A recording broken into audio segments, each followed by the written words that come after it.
we're now going to start to welcome, look at all that applause, welcome our panel to join us. I'm very glad that we also have Glen Weyl joining us as well.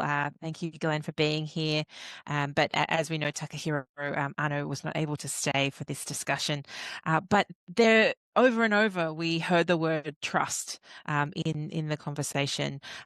We heard about building bridges. We heard about transparency, and we heard about perceptions of government. And these were some of the kind of critical ideas that kept coming up over and over. We heard a lot about bottom-up innovation too, as we move from kind of strategic foresight at a national level to transforming campaigning and political input. How do we help representatives listen to their constituencies in deeper ways, in fast, fair, fun ways, as Audrey Tong would say, and then how do we create these platforms and processes that enable public participation at levels that are, as Oleksandra told us, are sometimes higher than participation in voting processes in formal democracy. So our panel is now almost all here. We just need Oleksii to join us, and then here we are. We're all together. So thank you all for your wonderful presentations. Please, if you have questions to our audience, we would love to hear them. We have had a few questions in the chat, but we'd love more. Let me start with a question for, I think, Katia, Oleksandra, but this is for everyone, really. The projects that you're describing are about improving transparency around government spending. And we heard about health a little bit as well as a common theme. How do we complement these digital tools with the relationship building or the interaction with trusted stakeholders, trusted brands, or trusted institutions in order to increase participation and to democratize participation with these platforms? Katia, Oleksandra, is there anything from your bottom-up work in Ukraine that comes to mind? I can start. Maybe Katia will add some information about participation. It's the main factor, and we sometimes see that not many people are interested in participation, unfortunately. And one of the main reasons is that people don't know that this tool exists, and what we try to teach communities we work with to communicate, tell through different channels of communication that this tool exists, and that people can take part through these digital tools.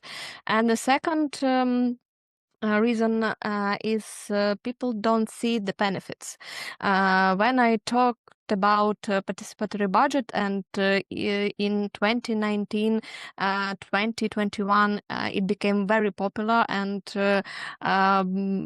growth of users were significant because in participatory budget, people saw the real results. With other tools, not so obvious. So sometimes people just don't want to spend their time if they don't see benefit and if they don't see real results. So that's what we're working with. So it should be from both sides. First, from local bodies, executive bodies, and national level of power to be interested in implementing these tools and to work with tools. And the other part is for citizens, that they should be interested and take part, because if it's just one part, it won't work. Thank you. Does anyone else want to contribute on this idea of building trust? Katia, you had something to add? Thank you. I think, yes, just to echo Oleksandra, that participation is critical. And from my angle, I've worked a lot on domestic resource mobilization and actually building political advocacy coalitions. It was very important for us to illustrate the benefit of this process to the states, because we're facing very We were facing budget cuts. We didn't have money. And while the local authorities, had the ability actually and control over the budgets, they didn't know where the money could come from. And a lot of these tools actually helped them identify the leakages in the system and where the money could come from and how it could be allocated.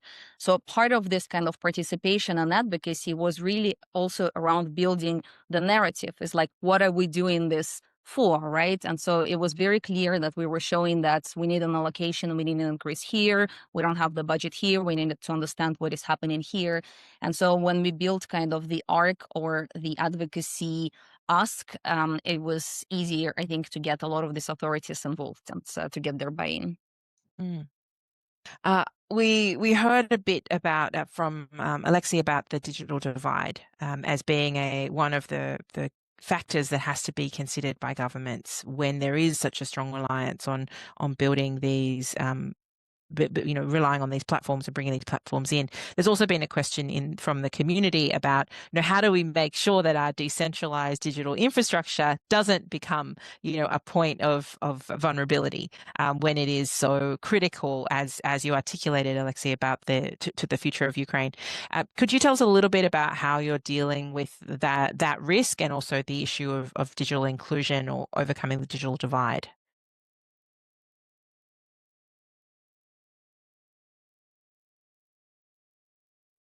Yeah. I just want to see if Oleksii had anything to add to that, and then come to you, Oleksandra. Yeah, thank you. I can add for the previous question. I think that very important to make the public campaign and make these tools very fancy and popular among the politicians and opinion leaders and the people, because why it was so we had so significant result in public budget this participation budget, because previously, I think 1 or 2 years, we saw a lot of information through all the channels about this, and it was very huge public campaign, advocation campaign about this, and I think we can repeat it and try to make it obligative for the local authorities to use participative budget, because I think it's a lack of legislation now.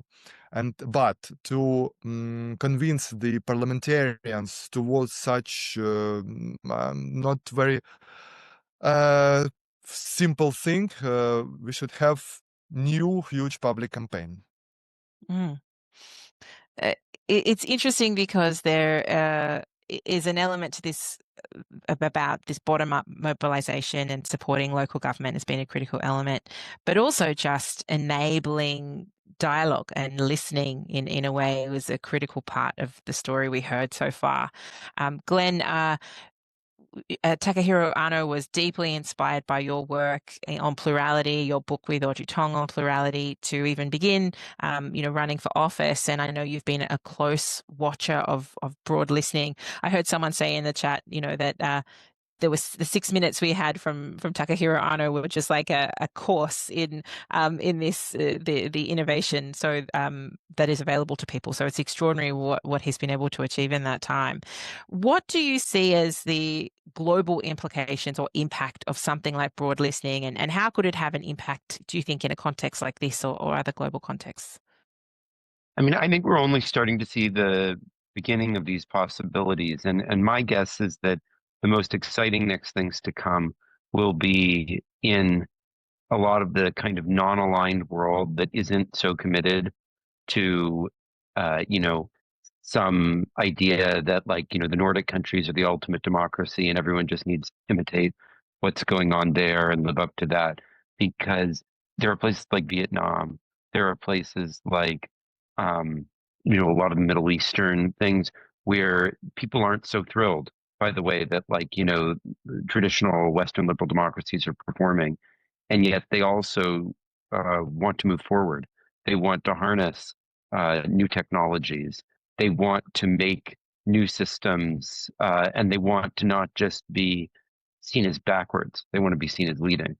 And I think that the possibilities for new forms of governance here are as dramatic as are, any of the AI innovations.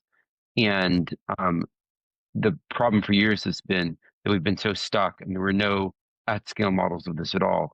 And I think now that we're seeing it happen just a little bit in somewhere like Japan, we're going to see just a flowering of people trying out totally different ways of participating. And I think the things that, Ano-san has done are, remarkable, and yet they're just the very beginning. I don't know if anyone here can tell me what the first picture was drawn by human hands that looks like a neural network. Does anyone know? It was voting for the Doge of Venice in the 13th century. And it was basically like all the citizens would elect a bunch of, like every citizen would elect sort of members of 5 of the 100 panels. And then these 100 panels would each elect 5 of 100 more panels. And eventually you'd get to the Doge. And so it was like a neural network. And once you realize that, you start to see that actually there isn't a separation. There shouldn't be a separation between the dramatic ways in which things like AI are transforming our technological world and the way in which we can reimagine our democracy. In fact, at times, democracy has been ahead of technology. And I think that if we can get into this attitude of democracy is an endless frontier, not an accomplished thing in some countries that we shame others, but something that we are all trying to find together, and that we encourage places like, UAE or Vietnam or wherever, or African countries, to leapfrog over us and to show us the way, in the West. And Ukraine, of course, being a leading possibility there, then I think we can all be young again, young and hopeful, and open to the wonder that the future brings us. And I think that's the way we break the cynicism and decay in our democratic system. There's some really critical points there, and this will be explored further in our second session. There is no one model, there's no one country that has all the solutions. This is about, as you always write, a plurality of perspectives and approaches, and local adaptation, local knowledge is critical in all of this. Thank you, Glen. We have so many great questions now emerging in our chat. I want to take one of them for Zarah Bruhn. Zarah, building on what everyone's talking about here, about these digital tools that you're working on, the civic tech tools and the ecosystem you'll want to contribute to in Germany. How have you explored the role or the centrality of transparency in the creation of those tools as a way of building trust and replicability for some of the tools that you want to contribute to? I mean, since we are still in the under construction in the lab, so we are now hiring the first people and setting up, which tools we're going to use and how basically the hackathon is going to look like. So we are still in that process, and I'm really welcome for all, let's say, experience sharing that you have done in other countries, what's especially important to it. And as I'm also not the expert in digital democracy, so we're actually going to hire some experts for that. But on the other end, I can just figure that from what I see, basically what happens in other countries, that's something we should definitely do in Germany. But I'm also aware that we have a trust issue also in Germany in the federal government. So it's going to be, that's why it's so nice that we as SPRIN-D can do it. We are a government vehicle, but with a lot more freedom, with a very radically different approach. So we are representatives of the government and can basically shape and create things from scratch and conduct hackathons and so on. But on the other hand side, of course, we need to collaborate with the ministries and so on that actually need to implement and then somewhat, support these solutions beyond what we can do. And that's still going to be, I would say, a challenge in all this. what we can do as SPRIN-D is basically say do radical transparency in the process. We can basically trust the outcome of the process. And that's what we can do. But of course, we can't necessarily say the whole government is radically transparent. But at least the lab can say we are radically transparent, and that's one of the, I would say, core principles of the lab. So there's a lot of discussion in the chat. We're only going to go for a few more minutes, so I'll just shout out to some of the themes that are coming through and end with a question.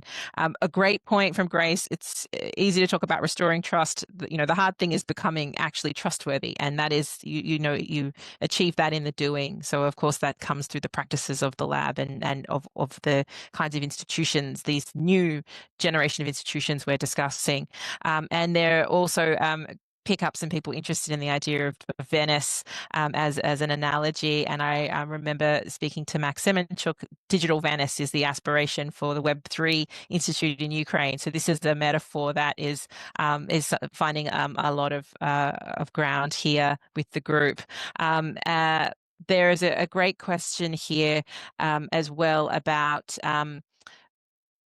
pain points in and around civic tech as it stands today. So perhaps we might close with this question and come around to the whole panel.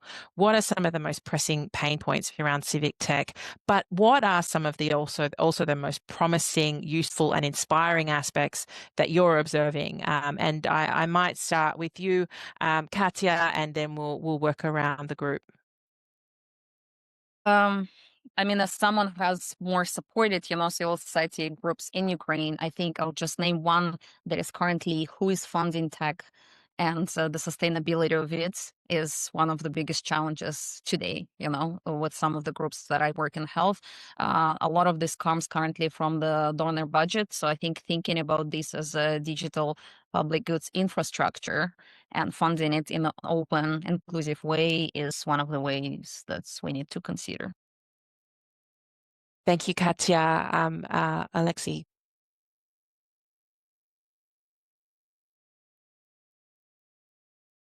I think. Do you mean what the main challenging tool now? Well, just what inspires you? I mean, what gives you some hope? I mean, Ukraine is famous for these platforms like Prozor, Dia, eGap, but which ones are? I observe Ministry of Digital Transformation implementing the step by step, tool by tool, and previous years they concentrated on G2C interactions. I mean, the first tools that we saw in Dia application was the digital identity tool, digital driving license, etc. And now there are tens and maybe, I don't know, actually how much, a lot of different tools. And now I think the time to digitalize the relations between government and government. I mean, local government and central government, so-called G2G tools, because on the central level, we have some digital interaction between, for example, parliament and cabinet, but you cannot send the digital document to different local services and local government, and deal with them only on digital platform. And the same situation with enterprises and etc. And I think this digitalization of government to government will be the next challenge, and it inspires me because when all of these tools will be in place, then we will have the so-called digital state, and I think the most part of this way behind. Thank you so much, Oleksii. I might come to you, Oleksandra, briefly, Zarah, and then Glen. The two things which inspire me is, first of all, it's that digital skills of Ukrainians are growing each year. It means that people familiarize themselves with these digital tools and also artificial intelligence. And recently we represent this research on digital literacy, which would say that these results. And the second thing is our communities, because thanks to decentralization platform reform, we have our communities more independent. They have more budgeting, and that gives them power to be more closer to people and to provide new things without central level. So I think this trend will be more sufficient. Thank you. Thank you, Oleksandra. Zarah. As I'm saying, I'm more a learner in this whole field, so I'm really curious how basically the whole field is going to develop. And I'm just happy to be basically part of this community and try and experiment as much as we can here in Germany and the federal government. So in terms of trends and so on, I'm mostly trying to get an overview over the international trends. And that's why I'm basically also, I love to be part of this platform as well. Thank you for joining us, and we're excited to see where it's going. Glen, if you could close us out. I mean, look, I think one of the most exciting things that is available in Ukraine is everyone around the world has been inspired and is learning from the scrappy, decentralized, tech-forward way in which people resisted and built really a whole new form of warfare to defend against the attack on the country. And hopefully very soon we'll have a chance to rebuild in earnest. And if Ukraine can bring that same scrappy, decentralized energy with technology to build back, I think it's something that will be copied everywhere. It'll be copied in Gaza. It'll be copied in all sorts of places that have been racked by destruction. And it will hopefully inspire, the more established countries like Germany, like the United States, my two homelands, that are themselves facing their own real challenges in their social models. And I'm really looking forward to that. And I know that it's folks like Oleksii and Oleksandra that are going to make that possible. So thank you. Well, thank you all. We could have gone on for an hour, I think, in this discussion. The community has so many questions and so much to say. Really interesting points. One point I'll add there, that people saying, well, maybe decentralization is really the theme of the story here today, even more than digitization. But this is all working in concert. So thank you to all of our speakers for your incredible contributions, for joining us here in this panel discussion as well.